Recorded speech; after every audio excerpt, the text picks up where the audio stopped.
আগামী ৫ বছরে আমরা যেটা চাই যে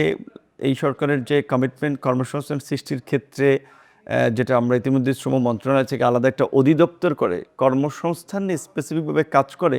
এবং তার একটা ডেটাবেস করা, ধরেন যাদের চাকরি প্রত্যাশী তাদেরও একটা ডেটা থাকবে এবং যারা চাকরি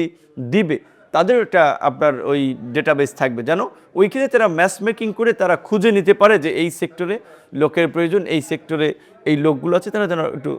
মানে একটা প্ল্যাটফর্মে চাকরিদাতা এবং চাকরি প্রার্থীর একটা কানেকশন আমরা ঘটিয়ে দিতে পারি। দ্বিতীয়ত, দেশের বাইরে যে সমস্ত বাজারে যেরকমের চাহিদা আছে ওই আলোকে আমাদের এখানে কিছু ট্রেনিং সেন্টার করে স্কিল ম্যান পাওয়ার তৈরি করা এবং বিশেষ করে আমাদের অভিবাসন ব্যয়, যেটা দীর্ঘদিন ধরেই অনেকেরই আপনার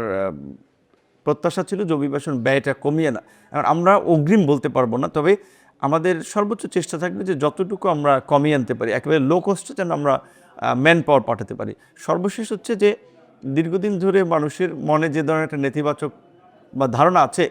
যে মন্ত্রণালয়ের কাজে একটা আমলাতান্ত্রিক জটিলতা, এই আমলাতান্ত্রিক জটিলতা কমিয়ে আমরা যতটুকু অটোমেশনের মধ্যে নিয়ে আসতে পারি এবং মানুষকে যত দ্রুত সময়ের মধ্যে আমরা সেবা দিতে পারি, এই ধরনের একটা পরিবেশ তৈরি করার আমাদের চিন্তাভাবনা আছে।